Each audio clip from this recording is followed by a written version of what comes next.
बारिश का मौसम था। पूरे जंगल में रिमझिम बारिश हो रही थी। सारे पंछी अपने अपने घर में बैठे थे। कालू कौवा भी अपने घर की खिड़की से बारिश को निहार रहा था।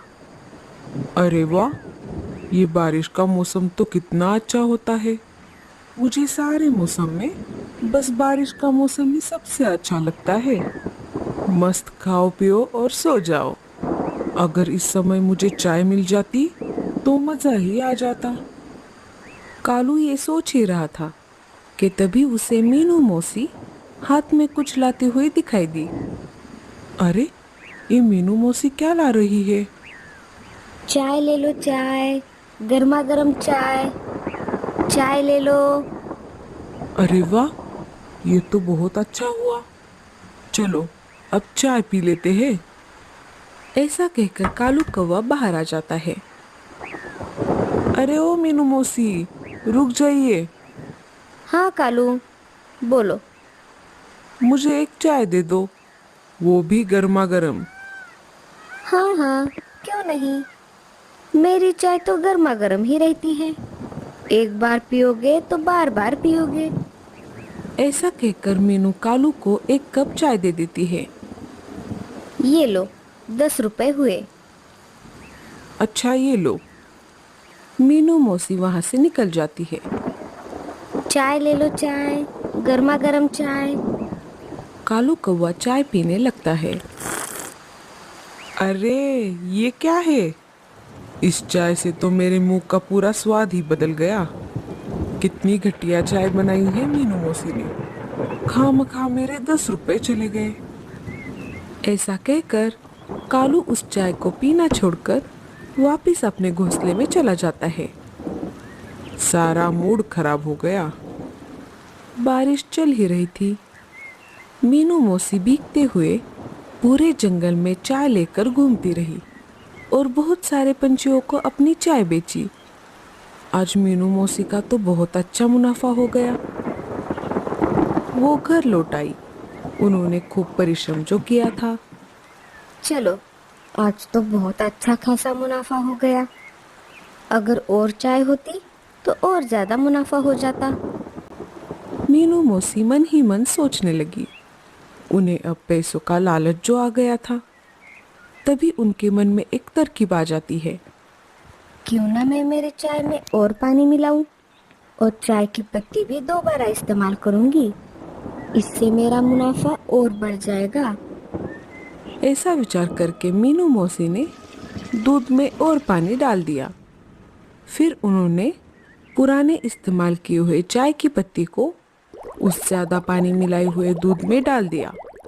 अब मीनू मौसी का ये रोज का काम हो गया था, क्योंकि उनका कोई परिवार नहीं था। इसीलिए उन्हें रोकने वाला भी कोई नहीं था। हालांकि उनकी चाय बेकार थी, फिर भी सारे पंछी उनकी ही चाय पीते थे, क्योंकि उनके पास कोई दूसरा उपाय नहीं था। सारे जंगल में सिर्फ मीनू मौसी का ही चाय का ठेला था और अकेले रहने की वजह से जंगल का कोई भी पक्षी उन्हें कुछ नहीं कहता था। जैसे ही दिन गुजरते गए, वैसे वैसे मीनू मौसी का लालच बढ़ता ही गया। वो दूध में और ज्यादा पानी मिलाकर चाय बेचने लगी। सबको पता था ये चाय सेहत के लिए अच्छी नहीं है। अब बहुत सारे पंछी चाय पीने से मना करने लगे। एक दिन मीनू मौसी कालू कौवे के पास आ जाती है। चाय ले लो चाय। गर्मा गर्म चाय। कालू कुछ काम के लिए बाहर जा रहा था। मीनू मौसी कालू कौवे को चाय देने लगी। तब कालू ने कहा, मैंने अभी अभी चाय पी है। अभी मेरा चाय पीने का बिल्कुल भी मन नहीं है। कालू के ऐसा कहने के बाद भी मीनू मौसी कालू कौवे को जबरदस्ती चाय देने लगती है। तब लाडो चिड़िया वहां पर आ जाती है। वो दोनों की बातें सुनती है। क्या हुआ? क्या बात है? अरे लाडो, आओ आओ। ये लो, गर्मा गर्म चाय पी लो। मीनू मौसी लाडो चिड़िया को चाय का कप देते हुए बोली, देखो ना लाडो, कालू कौवा मेरी चाय पीने के लिए मना कर रहा है। मैं कब से इसे पीने के लिए कह रही हूँ। तुम मेरी चाय तो पी कर देखो, क्या मेरी चाय इतनी खराब है? अरे नहीं नहीं मीनू मौसी, ऐसी बात नहीं है। लाओ, मैं चाय पी लेती हूँ। अगर उसे चाय नहीं पीनी तो वो उसकी मर्जी है। आप उसे ऐसी जबरदस्ती नहीं कर सकती। हर पंछी को अपने मन से रहने की और खाने पीने की पूरी आजादी होती है।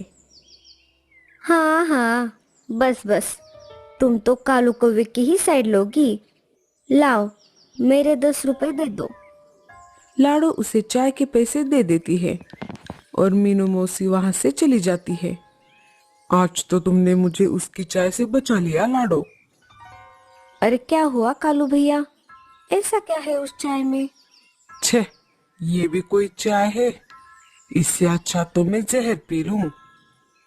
ऐसा कहकर कालू कौवा चाय के कप को लात मार देता है। वैसे ही चाय का कप नीचे गिर जाता है।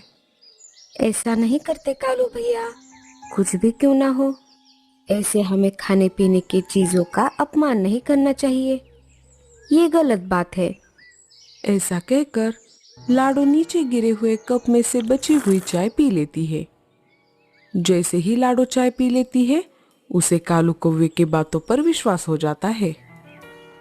अगले दिन कालू कौवे के दिमाग में एक आइडिया आ जाता है। वो उड़ते उड़ते लाडो के घर आ जाता है। अरे कालू भैया, क्या हुआ? आप इतनी जल्दी में क्यों आए हो? क्या बात है? अरे लाडो, मेरे दिमाग में एक आइडिया है। हाँ कालू भैया, बोलिए।